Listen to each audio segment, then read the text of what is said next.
Dinas Tenaga Kerja dan Sertifikasi Kompetensi Kota Denpasar mengadakan sosialisasi sarana hubungan industrial di Gedung Wanita Santigraha Kota Denpasar.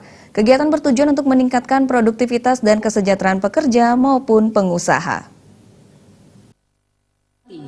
Ketua yang kami hormati, Sekretaris. Untuk meningkatkan kesejahteraan pekerja maupun pengusaha, Dinas Tenaga Kerja dan Sertifikasi Kompetensi Kota Denpasar melaksanakan sosialisasi sarana hubungan industrial. Kegiatan dihadiri oleh Serikat Pekerja dan Manajemen Perusahaan yang ada di Kota Denpasar dan dibuka oleh Kepala Dinas Tenaga Kerja dan Sertifikasi Kompetensi Kota Denpasar, Rai Anom Suradi. Rai Anom Suradi mengungkapkan diadakannya kegiatan ini agar penyampaian aspirasi ke pihak manajemen bisa disalurkan, yakni melalui pembentukan Serikat Pekerja. Selain itu, perusahaan harus memberikan upah sesuai dengan UMK yang berlaku. Hubungan industrial harus benar-benar dipahami oleh perusahaan. Hari ini kita kembali melaksanakan sosialisasi hubungan industrial kepada perusahaan, ya kurang lebih kita libatkan 50 perusahaan, dan setiap perusahaan kita undang 2 personal, baik dari manajemen maupun dari serikat pekerja. Kenapa kita undang 2? Tentu biar sama-sama mereka tahu tentang apa sih itu hubungan industrial. Nah, kemudian hari ini kita sengaja undang narasumber dari pusat sehingga lebih mendekatkan pemahaman mereka tentang apa sih itu hubungan industrial. Hubungan industrial tidak lain adalah bagaimana komunikasi terjalin di perusahaan.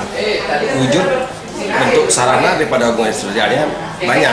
Bisa pertama tentu mereka sudah bisa mewujudkan namanya peraturan perusahaan, di mana dalam peraturan itu menyangkut hak dan kewajiban daripada pekerja maupun pihak manajemen.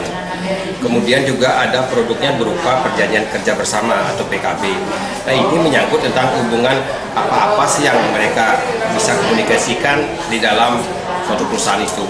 Mungkin bentuk lain ada kewajiban daripada pekerja untuk buat serikat pekerja di masing-masing perusahaan, terutama yang karyawannya 50 orang ke atas lah. Sehingga pada saat proses penyampaian aspirasi kepada pihak manajemen itu ada saluran yang jelas. Hal lain bahwa sarana itu adalah bagaimana karyawan pekerja diberikan upah sesuai dengan yang UMK yang ditetapkan oleh pemerintah dalam hal ini.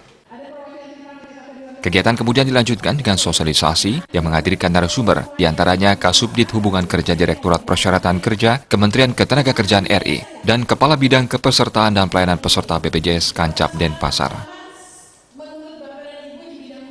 Desa Karyani